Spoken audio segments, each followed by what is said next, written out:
Hello बच्चों, नमस्कार। How are you? ये जो मैं सीरीज यहाँ पर शुरू करने जा रहा हूँ, एंड प्लीज कमेंट्स में जरूर बताइएगा if this is useful to you. मैंने सोचा नवंबर 23 के जो बच्चे हैं साथ साथ प्रिपेयर कर रहे हैं। होता क्या है, जब एंड में हम कोशिश करते हैं कि यार सारे आईसीआई के केस स्टडीज इकट्ठे करें, वो होता नहीं है। तो मैंने कहा एक एक केस स्टडी उठाते हैं। अभी हमारे पास टाइम भी है, प्रेशर भी कम है, तो रोज के रोज, मतलब मैं वीडियो रोज तो नहीं ला पाऊंगा, पर जैसे फ्रीक्वेंसी में आएगा आप लोगों के पास ये नोटिफिकेशन आ जाएगा। अगर आपने सब्सक्राइब करा हुआ चैनल को, मैं अपने ग्रुप्स में भी शेयर कर दूंगा। The idea is to try and solve all the ICI case study MCQs. No, ICI case study MCQ की फाइल देता है अपने को, वो हम एक एक करके सारे यहां सॉल्व करेंगे। देखो, केस स्टडी बहुत इंपॉर्टेंट है, 10 नंबर का आता है। अपने पास टाइम भी नहीं होता है वहां पर पेपर में कि उसको हम 20-25 मिनट लगा दें। So over a period of time, the target will be to try and reduce the solving time of the case study as well. So how do we do that? So the thought process should be कि हम पूरा paragraph पढ़ें, फिर उसके बाद questions देखें, और फिर दोबारा से पढ़े पैराग्राफ, क्योंकि हमने क्वेश्चंस का एंगल नहीं समझा होगा, उसमें बहुत टाइम वेस्ट होगा। So what should we do? So when I look at a case study, in front of me, मेरा सबसे पहले होता है कि चल के देखें उन्होंने पूछा क्या है। अब देखो क्या बोल रहे हैं। कहते हैं जी मिस्टर शशिकांत है, उनका रेजिडेंशियल स्टेटस निकालना है। So we don't know who is Shashikant. All we are saying is we need to calculate residential status. तो जब हम पैराग्राफ पढ़ेंगे, हम इस एंगल से पढ़ेंगे कि हम उसका रेजिडेंशियल स्टेटस निकालेंगे। अभी आपको दिखाता हूं। Then he says what will be the total income of Shashikant assuming that he does not opt to pay tax under 115 BSE, यानी न्यू टैक्स रिजीम में उसने ऑप्शन नहीं लिया। Then he says, assume for the purpose of answering this question that Mr. Shashikant has transferred his house property in Chennai to his minor married daughter on 1st April 22, and his wife is a housewife and does not have any income. अब इसको पढ़ते पढ़ते मुझे समझ में आ रहा है कि this is something on the chapter of clubbing. Minor married daughter की बात हुई है बेटा यहां। अभी बात करते हैं इसकी भी। The minor married daughter receives the rent from house property. In such a case his total income would be. अच्छा, तो ये बेसिक पॉइंट है सेक्शन 27(1) पे, deemed owners of house property, and section 64(1)(a) पे, वेयर माइनर मैरिड डॉटर का case आता है। Mr. Shashikant would like to minimize his tax liability and consult you to compute the amount of same for the year 22-23. Accordingly, his tax liability rounded off would be. Now, जब भी minimize the tax liability की बात होती है, मैंने क्या बोला था, यहां पर 115 BAC का केस आएगा। We need to always check 115 BAC. तो इस क्वेश्चन में बेसिक्स में से 2 पॉइंट है। Now when we read Shashikant data, अपने को रेजिडेंशियल स्टेटस, टोटल इनकम, कुछ माइनर मैरिड डॉटर का केस होगा वो देखना है, और फिर टैक्स निकालना है। तो चलें शुरू करते हैं। Now I have an approach called read and solve, और we can say solve as you read. तो एक रफ पेपर आपके साथ होना चाहिए। इवन इन द पेपर, जो लास्ट पेज होता है आपके एग्जाम शीट का, उसके ऊपर लिख सकते हैं आप रफ वर्किंग ना। उस पेपर पे हम साथ साथ इसको सॉल्व करेंगे। So we will not waste time while reading. So mister Shashikant, age 45 years, is an Indian citizen. ये इंपॉर्टेंट हो गया मेरे लिए। And a member of the crew of a Singapore bound Indian ship engaged in carriage of passengers in international traffic departing from Chennai on 29th May 22. Now date entered into the continuous discharge certificate in respect of joining the ship is 29th May, and signing off का date आ गया 19 दिसंबर। अब हमें पता है ये दोनों दिन, including both these dates, is outside India. तो मैं अगर इन इंडिया की बात करूं तो अप्रैल में इंडिया में था 30 दिन, मई में 28 दिन इंडिया में था, क्योंकि ये डेट तो आउटसाइड इंडिया माना जाएगा। और उसके बाद 19 दिसंबर को डिस्चार्ज हुआ, तो 19 को छोड़ेंगे। सो 20, 21, 22, 23, 24, 25, 26, 27, 28, 29, 30, 31, 12 दिन दिसंबर के थे।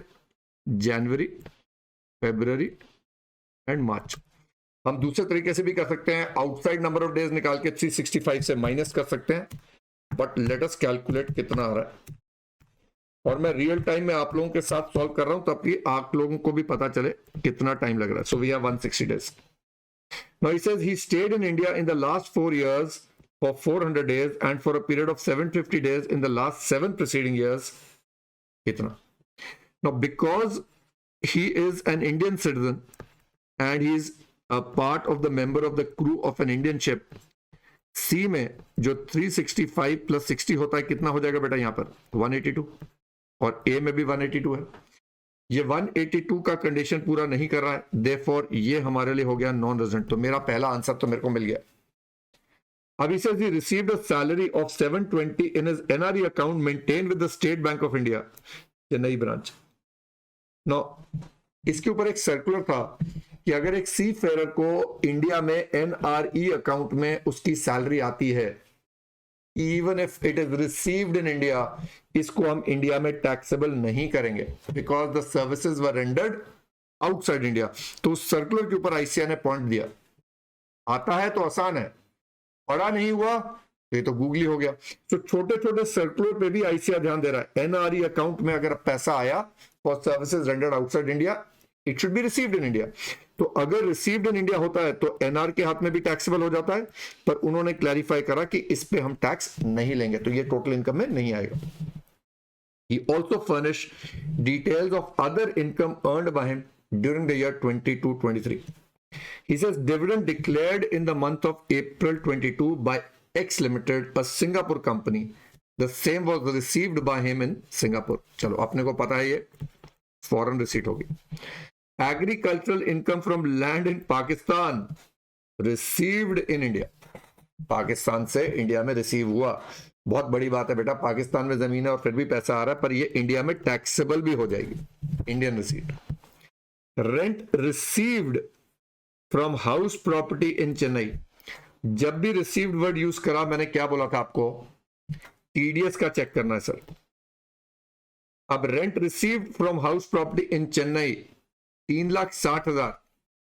मेरे को एक्चुअली इसके ऊपर टीडीएस ग्रॉसअप करना चाहिए क्योंकि ये 240 से ज्यादा है. पर आईसीआई क्या करता है, रेंट के केस में रिसीव्ड के ऊपर टीडीएस का कोई भी नहीं चेकिंग करता. मैंने क्लास में कई बार बोला, डिविडेंड रिसीव्ड होगा टीडीएस चेक करना, इंटरेस्ट रिसीव्ड होगा टीडीएस चेक करना, रेंट रिसीव्ड होगा नहीं करना फॉर वॉट एवर रीजन.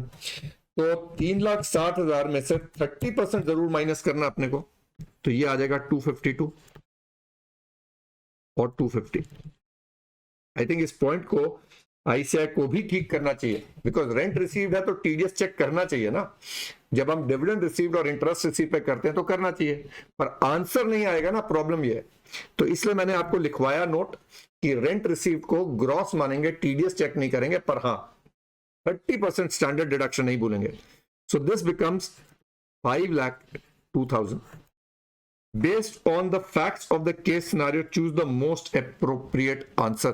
तो इसको देख के मुझे लग रहा है कि मेरी जो इनकम है, एक तो एग्रीकल्चरल इनकम है और एक रेंट है, तो मेरी जीटीआई आ रही है इतनी, कोई डिडक्शन नहीं दिख रहा है, तो टोटल इनकम भी आ रहा है 5,02,000. सो दो क्वेश्चन के answer, let us see if we have them. पहले वाले का आंसर है नॉन रेजिडेंट, दूसरे वाले का आंसर मिल गया अपने को 5,02,000. This is a relatively easier question. धीरे धीरे क्वेश्चंस मुश्किल होते जाएंगे, धीरे धीरे क्वेश्चंस लंबे वाले भी लेंगे. और इस सीरीज में, इसका एक प्लेलिस्ट मैं बनवा दूंगा, इस सीरीज में हम आरटीपी एमटीपी वाले भी केस स्टडी सारे सॉल्व करते जाएंगे. Now assume for the purpose of answering this question, Shashikant has transferred his house property in Chennai to his minor married daughter. Now house property अगर Shashikant gift करता है and the word is minor married daughter, पहली बात देखो, आप और मैं we live in a country where minor married daughter होना ही नहीं चाहिए. माइनर्स की शादी नहीं होनी चाहिए, पर होती है, और उसका इनकम टैक्स में जिक्र होना एक और गलत बात है. और आईसीआई का उस पर क्वेश्चन देना is a very interesting point as well, but because the law exist we need to know what it says. Now house property जब हम गिफ्ट करते हैं टू द स्पाउस और माइनर चाइल्ड, तो डीम्ड ओनरशिप बन जाता है अंडर सेक्शन 27(1). लेकिन under section 27(1) minor child does not include minor married daughter, यानी माइनर मैरिड डॉटर को अगर आप घर गिफ्ट करोगे तो आप डीम्ड ओनर नहीं हो। Then we have section 64(1)(a), minor child की कोई भी इनकम, माइनर चाइल्ड की कोई भी इनकम क्लब होती है in the hands of the parent whose total income is higher। अब parent whose total income is higher के हाथ में क्लब होती है और वहां माइनर चाइल्ड में माइनर मैरिड डॉटर इंक्लूडेड है। इसका मतलब यह हुआ कि ये जो इनकम हाउस प्रॉपर्टी से आएगी, अगर आपने माइनर मैरिड डॉटर को गिफ्ट किया तो आपके हाथ में क्लब हो जाएगी, शशिकांत के हाथ में क्लब हो जाएगी। और उन्होंने केस में लिख दिया था housewife does not have any income, मतलब शशिकांत की टोटल इनकम हायर है।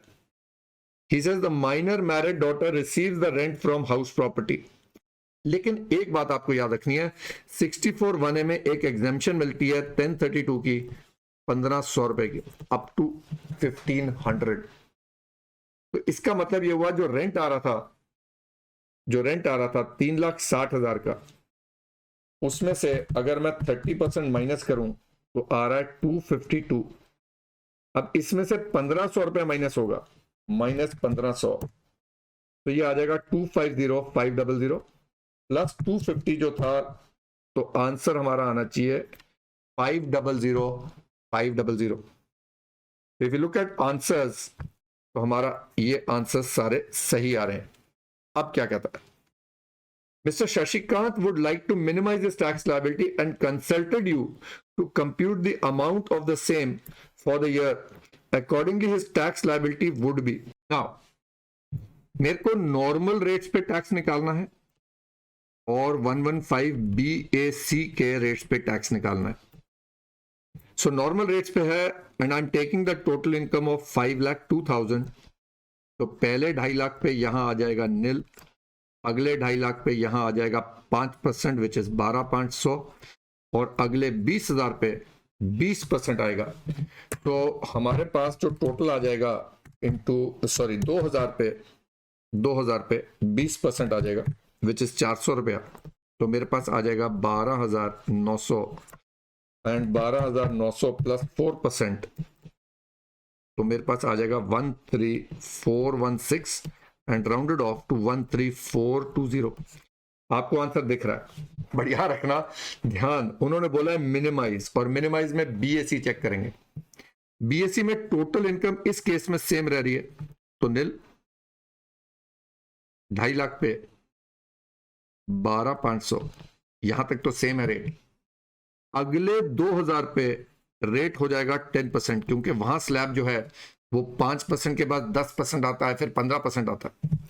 तो 2,000 पे हम करेंगे 10%, 200 रुपया, और 12,700 रुपया, 12,700 plus 4% is equal to 13,208 which is rounded off to 13,210। ये भी दिख रहा है। सो कौन सा टैक्स देने के लिए आप उनको बोलोगे, तो आप बोलोगे बी, और आंसर भी आ रहा है बी।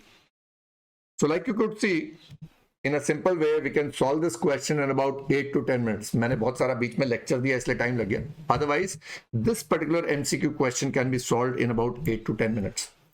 तो ये अगर मेरे पास 8 नंबर का था और मैं 7-8 मिनट में सॉल्व कर दूं, that's the best part। तो लगे रहेंगे, धीरे धीरे करते रहेंगे। If you like the idea please tell me. नीचे अगर आपका कोई कमेंट है, अगर आपको लगता है कि सर एक MCQ से बात नहीं बनती, 3-4 तो कराई है एक वीडियो में, so please write the comment below and I shall oblige। नमस्कार।